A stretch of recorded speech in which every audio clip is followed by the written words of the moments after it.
गणेश जी की प्रियता है दुर्वा। क्या प्रियता है? दुर्वा। कितनी दुर्वा गणेश जी को समर्पित करी जाती है? मात्र 5। कितनी? आज के जमाने में लोग गट्ठा बनाकर चढ़ा दें, वो अपनी जगह पर है। 5 दुर्वा पंचम इंद्रियों को वश में करने के लिए और भगवान के 5 जो स्वरूप हैं उनको अपने भीतर उतारने के लिए पंच दुर्वा। और दुर्वा में भी 3 गांठ। जब दुर्वा समर्पित करी जाती है तो उसमें नीचे दुर्वा की डंडी पर गांठ रहती है, 3 छोटी छोटी गांठें होना चाहिए। कितनी गांठ? जो भगवान को समर्पित करी जाए। जिस लड़के और लड़की का विवाह नहीं होता, हमारे यहां पर एक प्रसंग बुजुर्ग माताएं बहुत पहले से कहती आई हैं, शायद यहाँ पे भी जितनी बुजुर्ग माताएं बैठी होंगी वो जानती होंगी। 9 महीने में नारी के गर्भ में जब है, जिस महीने में बुजुर्ग माताएं कहती है कि नदी नाले मत नागो। बोलो सही है कि गलत है? अरे जम के बोलो जी जी सही है। 1 महीना ऐसा होता है, वो 7वां हो कि 6ठा हो कि 8वां हो, जो आपके स्मरण में होगा। कई माताएं कहती हैं और बुजुर्ग माताएं कहती हैं तो बहुओं को लगता है ऐसा कोई होता है, ये तो ढोंग प्रपंच है, ये तो ढकोसला होगा।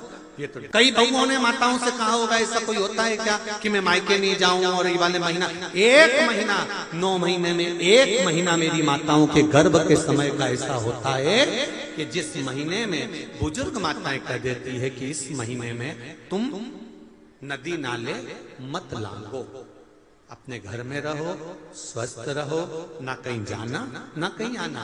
डॉक्टर को दिखाने जाना हो तो चले जाओ, मना नहीं, पर नदी नाले लांघ कर मत जाना। इधर हो तो चले जाओ। बुजुर्ग माताएं कहती हैं। अब इन बुजुर्ग माताओं को किसने बताया ये कि नदी नाले मत नांगना? वो प्रसंग ये शिव महापुराण की तर्पण, जो शिव पुराण की कथा आप सुन रहे हो, वो प्रसंग यहां मिलता है कि स्वधा तप कर रही है और उसके तप करते समय वो अपने बच्चों को जन्म देने वाली है, और उस समय पर यमराज की धर्म पत्नी धुमोरना समझाने के लिए आती है। 1 महीना लगता है धुमोरना को स्वधा को समझाने के लिए। इसलिए हमारे यहाँ पर बुजुर्ग माताएं कहती है कि इस महीने में तो नदी नाले मत नांगना, क्योंकि यम की पत्नी आई है। जब गर्भस्थ बच्चा रहता है, जब गर्भ में संतान रहती है, गर्भ में जब औलाद रहती है, गर्भ में जब संतान रहती है, तो नारी के 9 महीने में से 1 महीना ऐसा निकलता है, बच्चा पूरी तरह से स्वस्थ होगा, धड़कन भी होगी, सब कुछ होगा, तुम भी अच्छे रहोगे। पर 9 महीने में 1 महीना कष्ट का तो जाता ही है, ये निश्चित है। क्यों? क्योंकि उस समय पर स्वधा के पास में धुमोरना यमराज की पत्नी आकर बैठी थी, जिस समय पर स्वधा अपने बच्चों को प्रकट कर रही थी, तब उस समय पर धुमोरना आकर विराजमान हो गई, यमराज की पत्नी आकर विराजमान। अब कि उनको शिव महापुराण की ये संवाद धुमोरना का यमराज की पत्नी का किसने सुना होगा? और ये बुजुर्ग माताओं को भी मालूम, इनकी सास ने और उनकी भी सास ने और उनकी भी सास ने, मतलब सनातन हिंदू धर्म कितना पुराना सनातन धर्म है, जरा विचार करिए कि वो आज तक चले आया। अब उसको लोग ढोंग के ले, ढकोसला के ले, चाहे कुछ के ले। अब ये तो अब यहाँ बैठकर आप लोगों को कुछ शिव पुराण के, कुछ स्कंद पुराण के, कुछ पद्म पुराण के, कुछ अग्नि पुराण के, कुछ नर्मदा पुराण के कुछ उपाय यहाँ से बता दिए जाते हैं। अब उसमें लोग हमें टोटका वाला महाराज कहें, चाहे जो महाराज के, उनकी मर्जी। आग लगे बस्ती में, सियोर वाला रहे मस्ती, अपने को क्या करना उसमें, वो जो बोले बोलता रहे। 5 कारण हैं जिससे शंकर हमें प्राप्त हो सकते हैं अंतिम क्षण में। 5 कारण। पहला, अगर आप शंकर के मंदिर में जाकर 1 लोटा पानी चढ़ा रहे हैं तो शिव की कृपा आज नहीं तो कल, कल नहीं तो परसों, कभी मेरे बाबा की कृपा आप पर बनेगी जरूर। ये शंकर के ही शब्द देवऋषि नारद को है। दूसरा, देवऋषि नारद, जो मनुष्य मस्तक पर त्रिपुंड धारण करता है, मस्तक पर त्रिपुंड लगाता है, शिव कहते हैं उसको मृत्यु के पश्चात भटकना नहीं पड़ता। शंकर कहते हैं वो मेरे ही धाम पर, मेरे ही सत कैलाश पर आकर विराजमान हो जाता है। तीसरा, शिव मंदिर के नजदीक में, शंकर के पास में जो बेलपत्र का वृक्ष रोपित करता है, बेलपत्र का या शमी का वृक्ष जो लगा देता है और वो बेलपत्र शिव को समर्पित होती रहती है, जब तक वो बेलपत्री का वृक्ष लगा हुआ है और उसकी बेलपत्र शंकर को जब तक चढ़ रही है, उसके वंश का कभी नाश नहीं होता है। चौथा कारण कहा देवऋषि नारद, शिव मंदिर की चौखट के सामने से निकलकर जो जीव चला जाता है, शंकर के द्वार से निकलकर शिव का शिखर मंदिर का देखकर जो निकल जाता है, उसका कार्य कभी अटक नहीं सकता। और पांचवा कारण शंकर के स्मरण का स्वयं शिव देवऋषि नारद से कह रहे हैं, नारद, मृत्यु का भय होने पर संसार में भटकने वाला व्यक्ति जब मृत्यु के भय में पड़ जाता है, कोई बीमारी, कोई रोग, कोई कारण, कोई एक्सीडेंट, कोई कारण में जब मनुष्य फंस जाता है, तो शंकर कहते हैं नारद, उसके मुख से, उसके स्मरण से, उसके परिवार के स्मरण से एक बार भी अगर दिल से मेरा नाम निकलता है तो मैं उस रोग को, उस कष्ट को, उस दुख को अपना जानकर उस कष्ट से निवारण करना। इसलिए हमारे यहाँ अगर किसी का एक्सीडेंट हो गया, कोई रोग हो गया, कोई बीमारी हो गई, कोई दुख आ गया, तो हमारे यहाँ तुरंत ब्राह्मण कहते हैं कि महामृत्युंजय का अनुष्ठान कराइए, महामृत्युंजय का जाप कराइए, शिव का स्मरण कराइए, शंकर का अनुमोदन कराइए। और फिर निवेदन करूंगा, बारंबार कहता हूं, आज फिर निवेदन करता हूं आप सभी से, अगर शरीर में कष्ट है, घुटने कमर में बहुत ज्यादा तकलीफ है, तो प्रदोष के दिन शंकर के, अभी महाशिवरात्रि आने में तो बहुत समय है, पर प्रयास करना कि प्रदोष के दिन शंकर के मंदिर की चौखट पर बैठकर, शंकर के मंदिर के द्वार पर बैठकर, शंकर पर चढ़ी हुई बेलपत्र खाना चबा चबा कर और घर आकर विश्राम करना। 2-1 प्रदोष कर कर देखना, आपके घुटने और कमर में आपको खुद अंतर है। बाबा की बेलपत्र कोई साधारण नहीं है महाराज। हिंदू धर्म में 2 तरह के गणेश जी का प्रमाण कहा जाता है, एक राइट सूंड के गणेश, एक लेफ्ट सूंड के गणेश। राइट सूंड का जो गणेश होता है वो घर में रखा जाता है, और लेफ्ट सूंड का जो गणेश होता है वो अपने ऑफिस में, व्यापार की जगह पर, दुकान में, धंधे में, पानी में, सर्विस में, नौकरी में लेफ्ट सूंड का गणेश रखा जाता है। जिसकी दुकान, व्यापार, व्यवसाय में अगर राइट सूंड का गणेश रखा जाता है तो लक्ष्मी आती है पर टिकती नहीं है। इसलिए घर में सीधी सूंड का गणेश, और दुकान, व्यापार, व्यवसाय में, ऑफिस में उल्टी सूंड का, 2 गणेश। तो इसका मतलब ये थोड़ी ना कि तुम्हारे घर में गणेश जी बैठा तो तुम उठा के बदल लिया। कथा अपना असर दिखाती है, पुराण अपना असर दिखाती है। आप भले गए हो, नहीं ध्यान गया, मन नहीं गया, फिर भी कथा में जाकर बैठे हो, तो कथा एक ना एक दिन आपका असर जरूर दिखाएगी। एक बहुत अच्छा चरित्र है, सुंदर सा व्याख्यान है। एक पिताजी, एक चोर बड़ा विद्वान था, बहुत विद्वान चोर था, और बड़ा प्रखर चोर, बहुत प्रबल चोर। उसका एक लड़का था, और चोर भी बड़ा दमदार चोर था, क्वालिटीवान चोर। और उसका एक लड़का था, लड़का चोरी करना नहीं जानता था, तो पिताजी ने लड़के को चोरी करना सिखाया, उसको भी अच्छा क्वालिटीवान चोट्टा बनाया।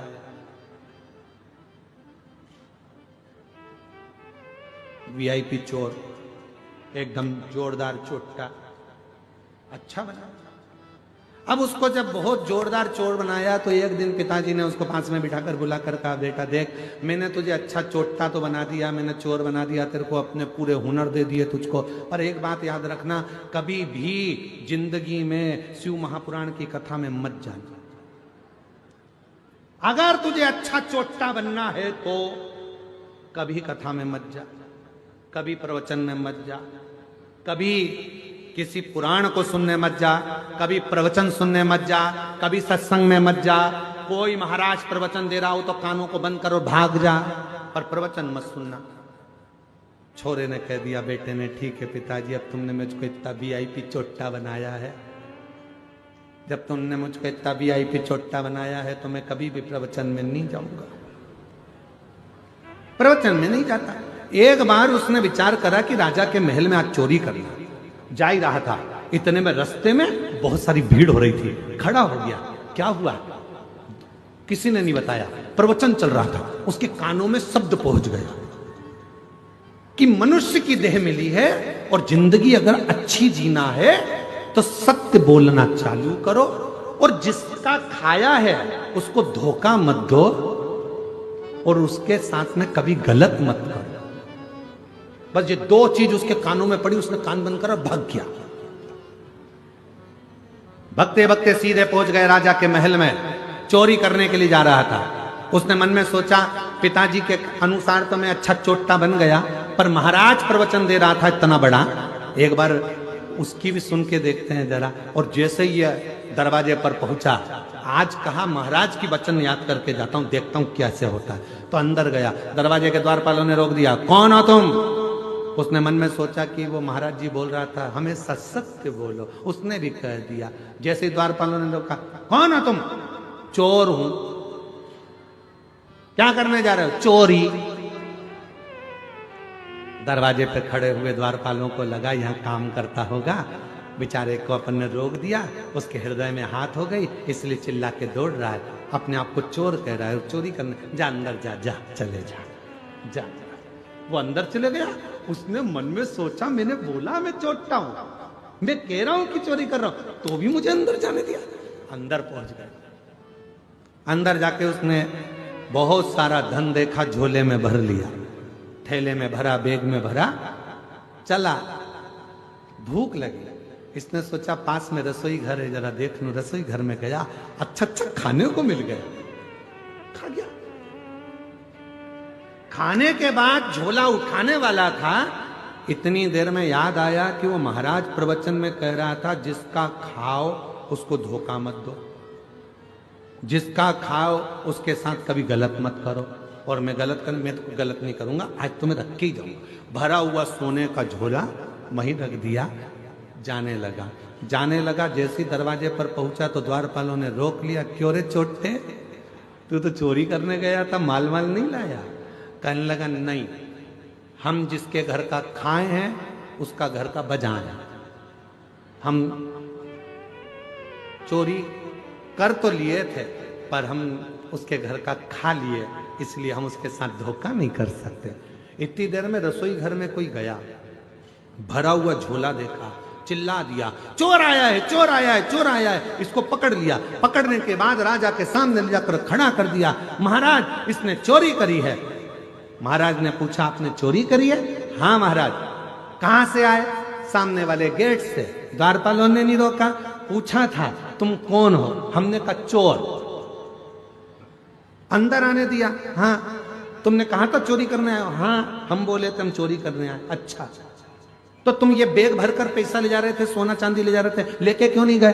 क्योंकि हमने गुरुजी के मुख से सुना था कि सच बोलना, तो हमने दरवाजे पर सच बोला। और गुरुजी के मुख से सुना था, जिसका खाओ उसको धोखा मत दो और उसका बुरा मत करो। हमने माल तो भर लिया था ले जाने के लिए, पर तुम हमको भूख लग रही थी, तुम्हारे घर का हम खा गए, इसलिए हम तुम्हारा सामान लेकर नहीं गए। राजा को बड़ा आनंद आया। राजा ने मन में सोचा, ऐसा व्यक्ति सच बोलने वाला दुनिया में नहीं मिलेगा। राजा ने कहा, आज से तुम हमारे मुनीम, मंत्री, पूरा खजाना तुम्हारे हाथ में, तुम नौकरी हमारे यहां करो, ये नौकरी तुम हमारे यहां करो। राजा ने उसको नौकरी पर रख लिया। 15 दिन तक वो आया नहीं घर पर। पिताजी को चिंता लग गई, मेरा चोटा बेटा कहां चले गए। एक दिन अच्छे कपड़े पहनकर, पगड़ी मगड़ी बांधकर, जोरदार सोने की माला पहनकर, पांव में जूते मोजे पहनकर गया अपने पिताजी के पास। पिताजी ने देखा, बेटा इतनी लंबी चोरी किसके यहां करी आया? बेटा कहता है, पिताजी चोरी नहीं करी है, एक महाराज का प्रवचन सुन लिया था, सत्य बोलो, जिसका खाओ उसको धोखा मत दो, उसका कभी गलत मत करो। बस वो सुनकर मैं चोरी करने गया, ऐसा ऐसा हुआ, राजा को मालूम पड़ा, उसने मुझे नौकरी पर रख लिया।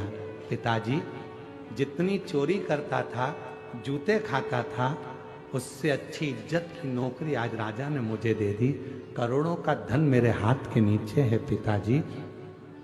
केवल थोड़ी सी देर की शिव पुराण की कथा सुन ली थी, जिससे आज मैं राजा का मुनीम बन गया। यदि पूरी कथा सुन लेता तो शायद राजा ही बनकर बैठ जाता। ये कथा, ये प्रसंग अच्छा, श्रेष्ठ, शिव की कृपा से ये कथा कहीं ना कहीं काम आएगी, कहीं ना कहीं मिलेगी, कहीं ना कहीं प्राप्त होगी। आपको पहले कथा में कहा है, एक शमी का पौधा, बेलपत्री का पौधा, आंवले का पौधा, पीपल का पौधा, बट का पौधा, ये सारे जो पौधों का वर्णन हमने पहले की कथाओं में करा है, उसको जरा ध्यान से सुनना, जरा ध्यान देकर उसका स्मरण करना। हमने पहले भी कहा इस चीज को कि बेलपत्री के पेड़ के नीचे या शमी के पेड़ के नीचे साधारणता नहीं है। बेलपत्री के पेड़ के नीचे लक्ष्मी का निवास होता है, पार्वती जी का निवास होता है, शिव जी का निवास होता है। पीपल के वृक्ष के नीचे 52,000 ब्राह्मणों का निवास होता है, भगवान विष्णु का और शिव जी का निवास होता है। इसलिए शिव जी का नाम एक पिपलेश्वर महादेव भी है। शमी के पेड़ के नीचे भगवान शिव अपने अड़भंग स्वरूप में विराजमान होते हैं। अड़भंग स्वरूप कैसा?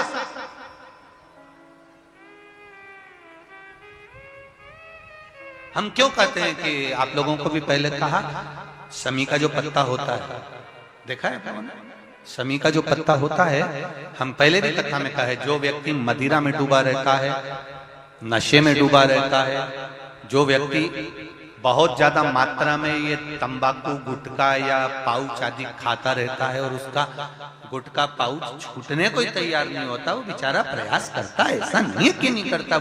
आजकल के जमाने में तो कितनी बड़ी बड़ी बीमारी होने लगी, कैंसर जैसा रोग होने लगा, तो वो छोड़ना चाहता है, ऐसा नहीं कि नहीं छोड़ना चाहता। हर व्यक्ति चाहता है कि मैं व्यसन को छोड़ दूं, पर थोड़े दिन छूटता है, वापिस वो उस व्यसन में लग जाता है। तो हम पहले भी इस कथा को कहे, शमी के वृक्ष के नीचे शमी के मिट्टी का शिवलिंग बनाकर, शमी के वृक्ष के नीचे शमी की ही मिट्टी का शिवलिंग बनाकर उस पर जो बेलपत्र समर्पित करता है और शमी पत्र समर्पित करता है, वो बेलपत्री को उठाकर ले आता है, शमी पत्र के साथ में शिवलिंग की पूजन करी हुई शिवलिंग का विसर्जन कर देता है। उसी दिन उस बेलपत्र को, लाए हुए बेलपत्र को जो शमी पेड़ के नीचे पूजन कर कर बनाया गया है, उस बेलपत्र को जो नशा करने वाला व्यक्ति होता है, उसको 3 दिन तक लगातार पहली पत्ती बीच की, दूसरी पत्ती राइट की, तीसरी पत्ती लेफ्ट की, जो एक एक कर कर 3 दिन तक खिला देता है। 3 या 4 बार अगर प्रयोग कर लिया तो ये निश्चित है दूसरी बार वो नशे में धुत नहीं होगा, ये निश्चित। शमी वृक्ष जो शंकर भगवान का अड़भंग स्वरूप जहां विराजमान, थोड़ा मदिरा पान करने वालों के लिए, व्यसन करने वालों के लिए, थोड़ा गलत कर्म करने वालों के लिए थोड़ा सा और बहुत जरूरी है। मेरा नवयुवक बेटा बेटियों से ये निवेदन रहा है और आज फिर कहता है, आप तंबाकू खाते हो, आप गुटखा खाते हो, आप पाउच खाते हो, आपसे निवेदन है ये समझ लीजिए कि आप मौत की सीढ़ी पर अपना पांव रखना प्रारंभ कर दिए हो और मौत की सीढ़ी पर पांव रखा और कभी भी कोई बड़ी बीमारी आपको किसी भी समय पर घेर सकती है। एक बात बहुत ध्यान से उतारना मेरे बेटा बेटियों से निवेदन, नवयुवक बच्चों से निवेदन, युवान बेटा बेटियों से निवेदन है, हम सुपारी खाते हैं या कोई सामान खाते हैं, बार बार हमारा गाल कटता जाता है, फिर ठीक होता है, फिर कटता है, फिर ठीक होता है, फिर कटता है। दांत में, जबड़े पर और गाल में झार झार सी पड़ने लगती है। धीरे धीरे धीरे धीरे 10 साल, 15 साल, 20 साल, 30 साल बाद वहां फिर घाव उत्पन्न होने लगता है। अच्छा, कई लोग कहते हैं कि पुराने लोग भी तो खाते थे, तो पुराने लोग ये तंबाकू या गुटखा नहीं खाते थे, पुराने लोग पान खाते थे, बीड़ा खाते थे। पान में चूना लगता था, कत्था लगता था, और पान में एक तंतु होता है बीच का, वो तंतु एक ऐसा होता है जो अंदर बीमारी को पनपने नहीं देता। इसलिए जो बुजुर्ग लोग जो पान खाने वाले होते हैं, केवल जो पान का सेवन करते हैं, उनको कभी ये बड़ी बीमारी का रोग सताता नहीं है। और जो ये नया नया पाउच आता है जिसपे तुमने देखा होगा, उस पे कैंसर का फोटो भी बना रहता है, ये नए नए पाउचों पर कभी तुमने देखा कि पान पर फोटो बना हुआ है, पर पाउच पर, गुटके पर उसका समझो।